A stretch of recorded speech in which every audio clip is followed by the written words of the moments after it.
जैसा कि आप सब जानते हैं, अभी 2000 पीसीएस 2025 का नोटिफिकेशन आ चुका है और लगभग 200 पोस्ट पे ये नोटिफिकेशन अभी आया हुआ है। तो उसके स्टार्ट रिगार्डिंग जो बिगिनर्स के लिए प्रीलिम्स की स्ट्रेटजी है वो डिस्कस कर लेते हैं। कुछ बच्चे बोल रहे थे कि प्रीलिम्स की स्ट्रेटजी बता दीजिए, तो स्टार्टिंग से हम डिस्कस कर लेते हैं। अगर आपका प्री अभी तक नहीं निकला है, अगर आप इसको फॉलो करेंगे तो आपके काफ़ी हाई चांसेस हैं कि आप नेक्स्ट टाइम प्रीलिम्स आराम से निकाल लें।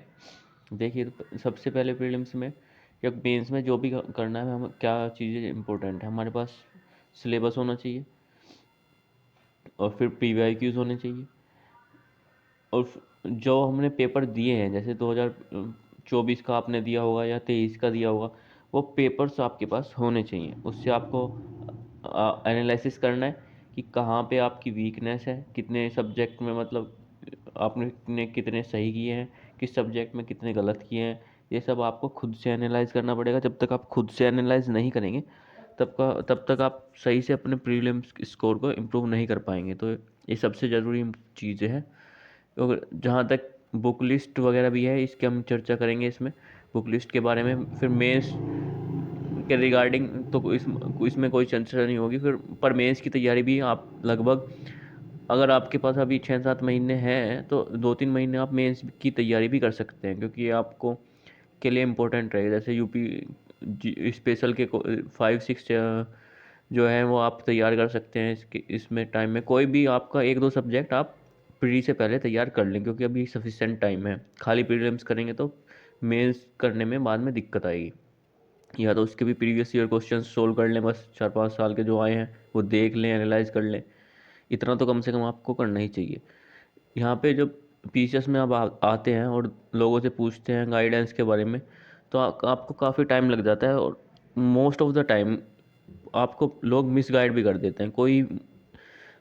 कम ही लोग होंगे जो आपको सही तरीके से इसमें गाइड कर पाएंगे कि उन्होंने सही अप्रोच क्या लगाई है, जिससे उनका एग्ज़ाम हर बार निकल जाता है या प्रीलिम्स हर बार निकल जाता है।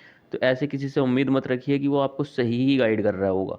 बहुत कम लोग होंगे जो बहुत सही अच्छे से आपको गाइड कर पाएंगे, क्योंकि लोग डरते हैं कि कंपटीशन ज़्यादा होगा या आप प्रीलिम्स क्वालिफाई करेंगे तो फिर उनके चांसेस कम हो जाते हैं। ऐसा रहता है बच्चों को फियर।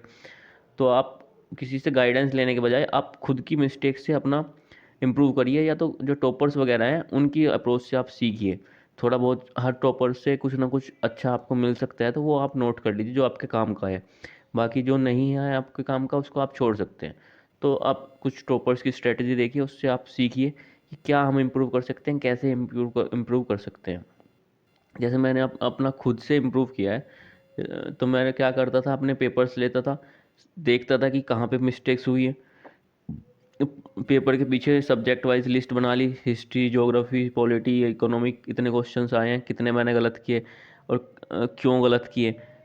ये सब आप उस पर नोट कर सकते हैं कि कितने गलत कितने सही, और कैसे कितने अटैम्प्ट करना आपके लिए सही था। और जो गलत हुए हैं वो आप कैसे सही कर सकते थे, क्या चीज़ें पढ़ते, क्या चीज़ों की ज़रूरत थी आपको पढ़ने की। तो उससे आप अपने बुक लिस्ट भी खुद से ही सॉर्ट आउट कर सकते हैं, जो आपके लिए फिजिबल है उसको आप ज़्यादा ध्यान दीजिए। आपको जब 2-4 साल के पेपर आप एनालाइज करेंगे तो आपको अंदाज़ा लग जाएगा कि कहाँ से क्वेश्चंस आ रहे हैं और कहाँ से आपको पढ़ने से ज़्यादा बेनिफिट होगा। तो आप देख लेते हैं, जो मेरे हिसाब से आपके लिए बुक लिस्ट है वो मैंने बनाई है, पर आप इसको इम्प्रूव कर सकते हैं कभी भी। अपना एक छोटा सा डायरी बना के मेंटेन रखिए, उसमें आपके टारगेट्स रखिए कि ये आपको बुक करनी है, ये आपको तब तक के पीवाईक्यूज़ करने हैं, या जो भी आपको करना है वो करिए। एक मिस गाइडेंस भी अवेलेबल होती है यहाँ पे। मिस गाइडेंस क्या होता है कि टेस्ट सीरीज बोलते हैं लोग, ये टेस्ट सीरीज लगाइए, वो टेस्ट सीरीज लगाइए। तो प्रीलिम्स के लिए रिगार्डिंग मैं बता रहा हूँ कि आपको कोई भी टेस्ट सीरीज ज़्यादा लगाने की ज़रूरत नहीं है। अगर आप पीवाईक्यूज़ ही ठीक से कर लेते हैं, जितने भी यूपी पीसीएस के पीवाईक्यूज़ आए हैं घटना चक्र में जो दिए हैं, आप उसको अगर अच्छे से कर लेते हैं तो उससे ही आपको एनालिसिस हो जाएगा कि आपके कहाँ वीकनेस है, और टाइम में आप पेपर कर पा रहे हैं कि नहीं। ये आप देख लीजिए बस। तो फुल लेंथ टेस्ट करिए, उससे आप देख लीजिए कि आपका टाइम कैसे मैनेज हो रहा है। इसके लिए तो आपको टेस्ट सीरीज ज़रूरी है, कर सकते हैं। पर अगर आप उससे सोचेंगे कि सारे क्वेश्चन टेस्ट सीरीज से आ जाएंगे, रट लेंगे और हो जाएगा, वैसे नहीं होता है।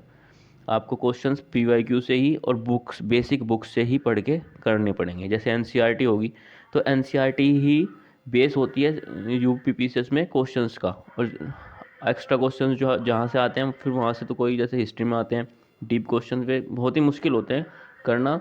उसके लिए एक दो एडवांस बुक आप पढ़ना चाहे तो पढ़ सकते हैं। पर जो लो हैंगिंग फ्रूट्स है जहाँ से आपको ज़्यादा मार्क्स आ सकते हैं आराम से पढ़ के, वो आप ज़रूर करिए। इजी क्वेश्चन आपको गलत नहीं करने हैं। और हाँ, ये टाइम मैनेजमेंट के लिए आप टेस्ट सीरीज लगा सकते हैं या खुद से पीवाईक्यू करके भी देखेंगे तो कितने टाइम में आप सोल्व कर रहे हैं। जैसे आप मिस गाइडेंस ये भी होती है कि पहले बोलते हैं लोग साथ साथ गोला भरते रहिए, एक क्वेश्चन किया गोला भरिए। एक हर किसी के लिए स्ट्रेटजी सही नहीं हो सकती। मतलब कोई मतलब भरने गोले भरने में ही रह जाएगा वो ऐसे करके। तो एक बार अपना पेपर ठीक से सोल्व कर लिया, उसमें पेपर में ही क्वेश्चन में मार्क कर लिया आंसर, बाद में आप जो टाइम बचा उसमें आप गोले भर सकते हैं आराम से, कोई दिक्कत नहीं होगी। ऐसे भी कर सकते हैं। तो अपनी अप्रोच अपने आप से अब देखिए क्या करना है। सी साइड में जो आपकी अप्रोच होनी चाहिए, 5 से, अगर आपका वीक है तो 5 से 6 साल के प्रीवियस ईयर क्वेश्चंस या उससे भी ज़्यादा के अगर आपको मिल जाए, जैसे यूथ पब्लिकेशन की आती है सी सेट वगैरह की, तो उससे आप सोल्व कर सकते हैं। उनको आप सोल्व करिए, बार बार देखिए, और जहाँ वीक एरियाज हैं उसको आप इम्प्रूव कर सकते हैं। तो सी सेट इससे आराम से हो जाएगा, उसके लिए ज़्यादा परेशान नहीं होना, टेस्ट सीरीज़ वगैरह कुछ भी। तो प्रीलिम्स में मेरे हिसाब से कोई टेस्ट सीरीज़ का रोल ज़्यादा नहीं है, मेंस में हो सकता है बट प्रीलिम्स में नहीं है। मेंस में भी आप अगर पीवाईक्यू करें तो वो सफिशिएंट होते हैं आपके सिलेबस कवर कराने के लिए। पर टाइम मैनेजमेंट के लिए टेस्ट सीरीज़ भी लगा सकते हैं, उसमें कोई ऐसी दिक्कत नहीं है। ठीक है, आप देखते हैं आगे। तो क्या करना है, आपको सिलेबस रखना है सब्जेक्ट वाइज अपने। फिर पीवाईक्यू जो आप अनसॉल्व ले लीजिए, तो शिल्पी के या यूथ पब्लिकेशन के भी आते हैं, वो ले लीजिए। आपको कम से कम जितने भी यूपी पीसीएस के पीवाईक्यूज हैं ईयर वाइज, रोज़ एक ईयर का सोल्व करके देखिए। उससे आपको पता लगेगा कि आपके कहाँ गलत हो रहे हैं कहाँ सही हो रहे हैं। उसको गोला कर लिए, मार्क कर लीजिए जो आपको डिफ़िकल्ट लग रहा है, जो आपको नहीं आता है। और जैसे जैसे आप सब्जेक्ट वाइज कहाँ से आपको पढ़ना है और जिस बुक से आपको पढ़ना है वो आप शॉर्ट लिस्ट कर लीजिए। अब आगे देखते हैं बुक लिस्ट क्या है। तो मेरे हिसाब से जो बुक लिस्ट है, हिस्ट्री में अगर आप कर रहे हैं तो हिस्ट्री में एनसीईआरटी तो सबके लिए ही इम्पोर्टेंट है। अगर आप एनसीईआरटी कर लेते हैं 6 to 12 हिस्ट्री और ज्योग्राफी की, और इकोनॉमिक्स में 9th 10th की होती है, वो आप कर लेंगे तो वो अच्छी रहेगी। साइंस के लिए भी एनसीईआरटी अच्छी रहती है, जिसकी जिस्ट मिल जाए तो वो भी सही है। तो एनसीईआरटी तो अगर आप कर सकते हो तो ठीक है, अगर नहीं तो फिर आप देखिए हिस्ट्री की एक जिस्ट क्या आती है बर्नवाल की एनसीईआरटी की, वो आप ले सकते हैं, वो अच्छी बुक है। फिर मॉडर्न के लिए आपको स्पेशल अलग से पढ़ सकते हैं स्पेक्ट्रम, वो एक अच्छी बुक है। उसमें शॉर्ट में समरी दी हुई है, डिटेल में आपको पता भी लग जाएगा स्टोरी की तरह कि कैसे कैसे चीज़ें हुई थी और कैसे आगे बढ़ी थी। इसमें हर चैप्टर के पीछे समरी भी दी हुई है, लास्ट में उससे अच्छे से रिवाइज भी कर सकते हैं। तो मॉडर्न के लिए स्पेक्ट्रम और पूरी ओवरऑल हिस्ट्री के लिए बर्नवाल, ये आपके लिए अच्छी बुक रहेंगी। फिर पॉलिटी के लिए तो एक बुक है जो लक्ष्मीकांत, आप अगर ये कर लेंगे तो अच्छा है आपके लिए, ये भी सही है। पर जो फैक्ट्स वगैरह रहते हैं वो लूसेंट से भी काफ़ी आ जाता है, तो लूसेंट भी आप, लूसेंट तो हर एक के लिए आपको करनी है। जैसे हिस्ट्री के लिए भी उसमें आप मार्क करते रहिए, फैक्ट्स लूसेंट में बस फैक्ट्स हैं, तो फैक्ट्स आपको रिवाइज हो जाएंगे। हेलो, सॉरी फ़ोन साइलेंट पे करना भूल गया, कोई नहीं, आगे देखते हैं। ज्योग्राफी में हम क्या कर सकते हैं कि एनसीईआरटीज़ तो करनी है 6 to 12, और सबसे ज़्यादा इम्पोर्टेंट है 11वीं वाली जो 11th की एनसीईआरटी है फिजिकल ज्योग्राफी, वो इम्पोर्टेंट है, उससे काफ़ी क्वेश्चंस आ जाते हैं। और बर्नवाल, आप बर्नवाल भी ले सकते हैं। बर्नवाल में काफ़ी फैक्ट्स वगैरह जैसे विंड्स हो गए, ये इम्पोर्टेंट टॉपिक्स हो गए, वो सब आपको बर्नवाल से मिल जाएंगे। और सिलेबस को आप अपने पास रखिए, एक पीसीएस अभ्यास का कोई पीडीएफ सिलेबस है, उससे आपको काफ़ी हेल्प होगी सब्जेक्ट वाइज क्या क्या टॉपिक्स आपको करने हैं। मैं वो ग्रुप पे डाल दूँगा, आप उससे देख लीजिएगा। तो वो अच्छा लगा मुझे, वो एक उसमें पॉइंट वाइज सब कुछ दिया हुआ है। तो वो अब बर्नवाल की बुक ले लीजिए, एनसीईआरटी कर लीजिए, और वो टॉपिक्स आपको सब कवर करने हैं। जैसे कहीं से भी आपको मिल जाए वो टॉपिक्स आप देखते रहिए हमेशा। जैसे स्टडी फॉर सिविल सर्विस हो गया, वो अपने चैनल पे डालते रहते हैं कुछ टॉपिक्स करके, विंड्स हो गई और ट्राइब्स वगैरह हो गए, ये सब फैक्ट्स वगैरह कुछ कुछ डालते रहते हैं। तो वो आप करते रहेंगे तो उससे आपकी कंटिन्यूटी बनी रहती है। और ये लूसेंट में भी सब कुछ फैक्ट्स वगैरह दिया रहता है, तो या तो लूसेंट से भी देखते रहिए, रेफर करते रहिए, तो आपके लिए अच्छा रहेगा। अब इकोनॉमी में देख लेते हैं क्या करना है। इकोनॉमी में आप लूसेंट कर लीजिए, घटना चक्र की जो आती है लूसेंट, उससे आप एक बार कर लेंगे तो आपको अंदाज़ा लग जाएगा। उसमें जो कमिटीज़ वगैरह पॉवर्टी के रिलेटेड कुछ है, और सब चीज़ें आपको कवर हो जाएंगी, स्कीम्स वगैरह भी उसमें दी हुई है। और लूसेंट से भी आप कर सकते हैं इकोनॉमी। फिर एनवायरनमेंट के लिए भी घटना चक्र आप करिए, और करंट के रिलेटेड जो एक्सपेक्ट है वो करिए।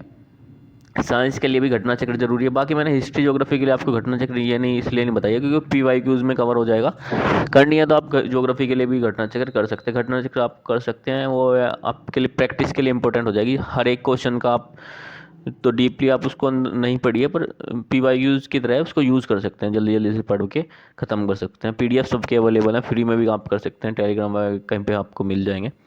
तो उसके बाद कुछ टॉपिक आते हैं जो हमें कहीं नहीं मिलते, फिर वो होते हैं जैसे सेंसस हो गया, सेंसस और अर्बनिज्म। इसके लिए हम क्या कर सकते हैं, वानी की एक बुक आती है वो रेफ़र कर सकते हैं। और UPGK के लिए भी घटना चक्रीय वानी की कोई बुक रेफर कर सकते हैं। हालांकि इससे कोई क्वेश्चन नहीं आई अभी, इस बार प्रीलिम्स में भी यूपी का कोई क्वेश्चन नहीं था। सेंसस वगैरह से 1-2 क्वेश्चन आ जाते हैं, इस बार भी आया था एक बिहार और यूपी वाला।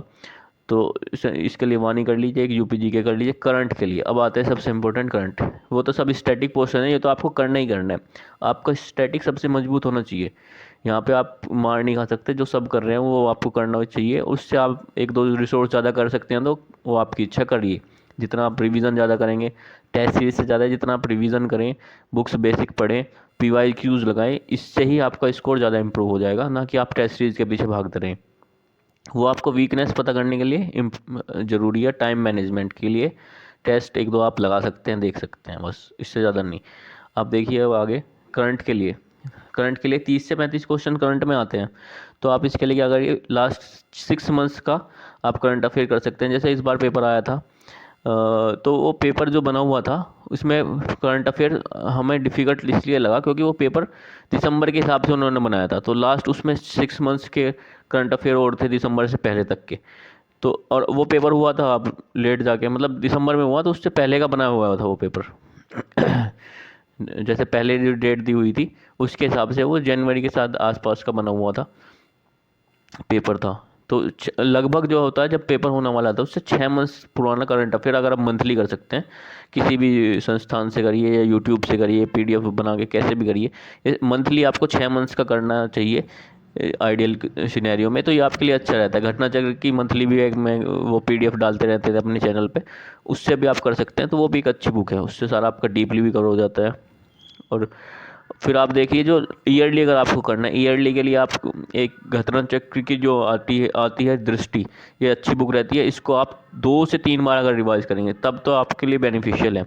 अगर आप इसको 2 से 3 बार नहीं पढ़ रहे हैं, एक ही बार पढ़ रहे हैं, तो आपके लिए बेनिफिशियल नहीं है। इसमें 2 वर्जन आते हैं, एक हिंदी में एक इंग्लिश में। हिंदी वालों के लिए अच्छा रहता है, पर आप इंग्लिश में मीडियम है तो आप इंग्लिश वाला ले सकते हैं, वो भी अच्छा है, उसमें ऐसी कोई दिक्कत नहीं है। और एजुटेरिया का भी एक ईयरली आती है, वो भी आप ले सकते हैं, और स्पीडी वाली, इन दोनों में से कोई एक ले सकते हैं। इनको अगर जितना मतलब आप 2-3 इनमें 3 में से 2 ले लेंगे तो आपका रिवीजन हो जाएगा ज़्यादा से ज़्यादा। आप अच्छे से फैक्ट्स जो 1-2 में छूट गए हैं वो उससे कवर हो जाएंगे। तो ईयरली तो आप इन 3 में से कोई 2 करिए, दृष्टि तो करनी करनी है, उसके साथ एक और कर ले सकते हैं आप, जो भी आपको अच्छी लगे। और 6 मंथ की मंथली वाली मैगजीन, ये आपका इनफ है, इससे ज़्यादा नहीं होगा। दृष्टि जो है वो सबसे मेन है, इसमें एक ईयरली कवर कर देते हैं, इससे काफ़ी चीज़ें कवर हो जाएंगी आपकी। तो इसको आप मेन करके रखिए, मेन तो ये है। और इसके साथ साथ आप जो कर सकते हैं एडिटेरिया मंथली 6 मंथ, ये जो भी आप चाहें, आप इम्प्रूव करना है। लास्ट ईयर के आप पेपर देखेंगे, उससे आपको पता लगेगा कहाँ से क्वेश्चन आ रहे हैं, एक्सरसाइज मिलिट्री वगैरह। तो आप टॉपिक वाइज वो यूट्यूब से या कहीं से भी कवर कर सकते हैं। तो ये आपके लिए एक अच्छी स्ट्रेटजी होगी मेरे हिसाब से। बाकी आपको कुछ गाइडेंस वगैरह कुछ चाहिए तो बाद में आपके लिए अलग से वीडियो बनाएंगे। अभी वैसे टाइम नहीं है, मुझे अपना एग्ज़ाम भी पढ़ना है। तो बिगिनर्स के लिए जैसे प्रीलिम्स वगैरह के लिए, या जो जिनका प्रीलिम्स नहीं निकल रहा है, उनके लिए भी एक अच्छी स्ट्रेटजी मैंने आपको ये बताई है, आप इसको फॉलो करिए, आपका एग्ज़ाम ये हमें प्रीलिम्स का आराम से निकल सकता है। तो धन्यवाद, बहुत बहुत धन्यवाद।